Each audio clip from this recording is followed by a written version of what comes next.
বিয়ের পর যবে থেকে আমি বুঝতে পেরেছি আপনি নির্দোষ, তবে থেকে আপনাকে ভালো।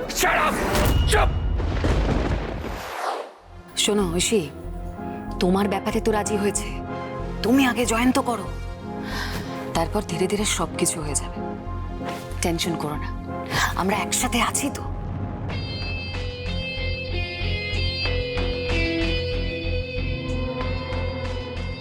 এমন নোংরামো করেছে না লোকটা, হ্যাঁ এমন কুকীর্তি করেছে যে এর থেকে বেশি কিছু আমার বলার কোনো মুখই নেই। ডিসিশন নেওয়া কিন্তু হয়ে গেছে শঙ্খ, ওই মেশোকে আমাদের বিজনেসে ঢুকতে দেবে না। যাও জানিয়ে দাও তোমার প্রাণের মেশোকে।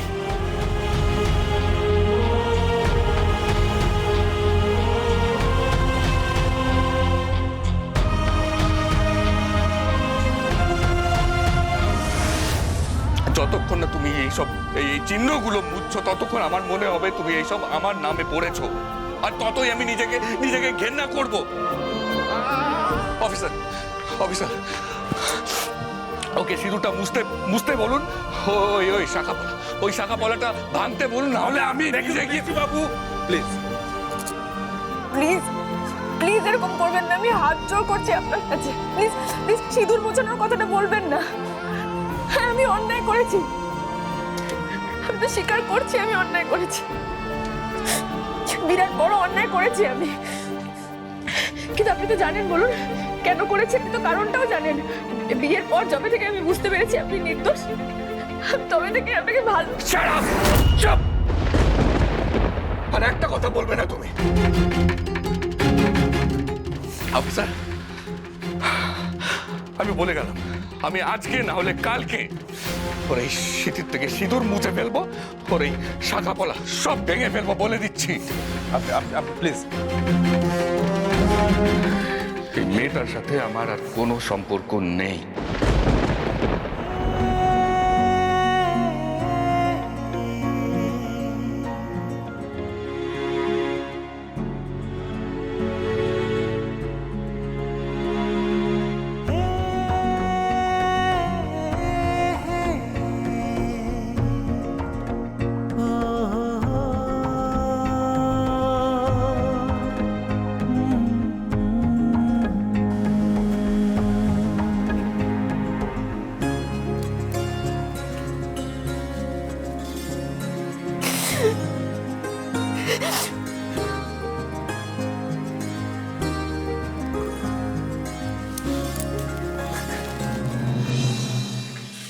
আরে কি হয়েছে, এত টেনশন করছো কেন? শৈবালদা প্রবাল কি বলেছে? আমাকে কোম্পানিতে ঢুকতে দেবে না, তাই বলেছো তো? ঢুকবো না, কিন্তু তাহলেও ঢুকবো। উল্টো পাল্টা কথা বলো না সবসময় মেশো। আরে উল্টো পাল্টা বলছি না, একটু বুদ্ধি খরচা করে আমার কথাটা শোনো। আমি আর শঙ্খ কোম্পানির বাইরে থাকলেও তুমি যদি আমার বুদ্ধি মতো চলো তাহলে কি হবে বুঝেছো? শোনো, এই মোক্ষম সুযোগটা হারিও না, কাজে লাগাও। কাজে লাগানো? কি কাজে লাগাবো? আমার রাগ হচ্ছে প্রচন্ড। আমি বাবাকে কাকুমণিকে এতবার করে বোঝালাম, বুঝলোই না আমার কথা। আরে এটা রাগারাগি করার সময় নয়, কথা কথা তো রাগ করো না তো। ওরা যখন তোমাকে দায়িত্বটা দিয়েছে দায়িত্বটা নাও। রোজ কোম্পানিতে যাও, অফিস করো, গিয়ে ঋষি ব্যানার্জিকে ওখান থেকে আউট করে দাও। আউট। কোন উল্টো পাল্টা মানে যা খুশি তাই বলে যায়। শোনো, কোম্পানিতে ঋষির কিছু ঘনিষ্ঠ লোক আছে, দরকার হলে তাদেরকে কিনে নাও। আর যেসব প্রজেক্টগুলো রয়েছে আস্তে আস্তে আস্তে আস্তে নিজের গ্রিপে নিয়ে নাও। আর আমি আর শঙ্খ তো রয়েছি, কোন রকম সমস্যা হলে ঠিক সামনে দেবো। কি? ঐশী দেখো, এই ব্যাপারে তোমাকে কারোর সঙ্গে কোনো কথা বলতে হবে না, আমরা দেখে নেবো, বুঝতে পেরেছো? কি দেখে নেবে? আমি বুঝতে পারছি না কিছু, আমার প্রচন্ড টেনশন হচ্ছে। আমি বোঝাতে পারছি না তোমাদেরকে, আমি এটা হ্যান্ডেল করতে পারবো না। আমি বলছি শোনো, এটা আমি কিছুতেই হ্যান্ডেল করতে পারবো না। আর সবচেয়ে বড় বিষয় হলো আমি আমার বাড়ির লোকের কাছে খারাপ হয়ে যাচ্ছি। আমার বাবা মা, আমার বোন, আমি আমার সবার কাছে, বাড়ির লোক সবার কাছে আমি খারাপ হয়ে যাচ্ছি। ওরা ভাবছে যে আমি ওই পরিবারের একজন হই, আমি ওই পরিবারের এগেইনস্টে হয়তো কাজকর্ম করছি, কিন্তু আমি তো সেটা করছি না। তোমরা কি আমার কষ্টটা বুঝতে পারছো, আমার যন্ত্রণা? ইমোশনাল ফুল হয়েও নয় শিখা। মানি এন্ড পাওয়ার, এই দুটো যার কাছে আছে দুনিয়াতে সবকিছু আছে তার কাছে। এই দুটোই হচ্ছে সবচেয়ে ইম্পর্টেন্ট। ঈশ্বর যখন সুযোগ দিয়েছে সেটাকে কাজে লাগাও। ভালো চাও তো যদি, অফিসে যাও, গিয়ে ঋষি ব্যানার্জির চেয়ারটা দখল করো। যাও।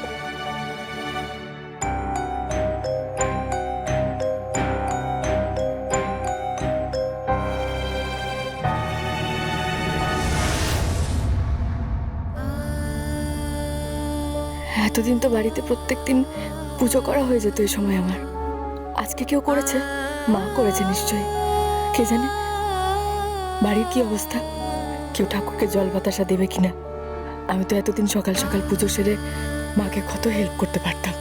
হয়তো মাকেই আজকে পুজো করতে হয়েছে, সব কাজ হয়তো একা একাই করতে হয়েছে। না না, তা কেন? খেয়া আছে, মিতুমাসি আছে, বোধহয় বাড়ির সমস্ত নিয়ম কানুন আবার পাল্টে যাবে। আমার অনুপস্থিতি কেউ টেরই পাবে না। সবাই নিশ্চয়ই নিজের মতো করে সবকিছু করে নেবে। কেউ মনে রাখবে না আমাকে, কেউ আর ভালোবাসবে না আমাকে। কেনই বা মনে রাখবে? কেন বাসবে ভালো? আমি তো ক্রিমিনাল।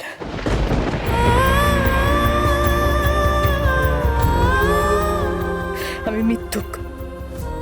আমি সবার সাথে মিথ্যাচারিতা করেছি, ঠকিয়েছি সবাইকে। কেন মনে রাখবে কেউ আমাকে? শুধু ঘেন্না করবে, শুধু ঘেন্না। বাড়ির প্রত্যেকটা মানুষ এখন থেকে শুধুই ঘেন্না করবে আমাকে। যেমন যেমন ঋষিবাবু ঘেন্না করেন।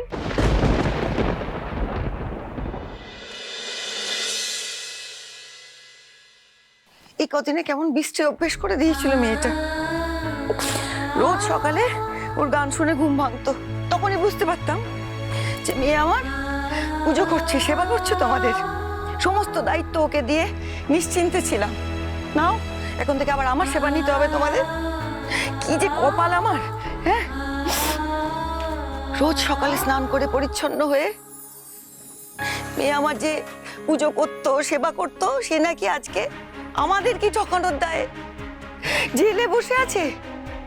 কি নিদারুণ ভাগ্যের পরিহাস ঠাকুর, কি নিদারুণ পরিহাস! কেন কেন এভাবে ঠকে যেতে হলো আমাদেরকে? আমি, আমার ছেলে, আমাদের পরিবারের সবাই যে বড্ড ভালোবেসে ফেলেছিলাম মেয়েটাকে। আর ও মেয়েকে তো না ভালোবেসে থাকা যায় না, কিন্তু তার এই প্রতিদান কেন? কেন বারবার এরময় আমাদের সাথে? কেন ঠাকুর, কেন? কেঁদো না বৌমা, কেঁদো না। কেঁদে কি হবে? নিয়তিতে যা আছে তাই হচ্ছে, তাই হবে। মেয়েটা কাল থেকে বাড়ি নেই, জেল খাটছে। এটা ভেবে আমার নাওয়া খাওয়া সব লাটে উঠেছে। আমি কিছুতেই স্বস্তি পাচ্ছি না।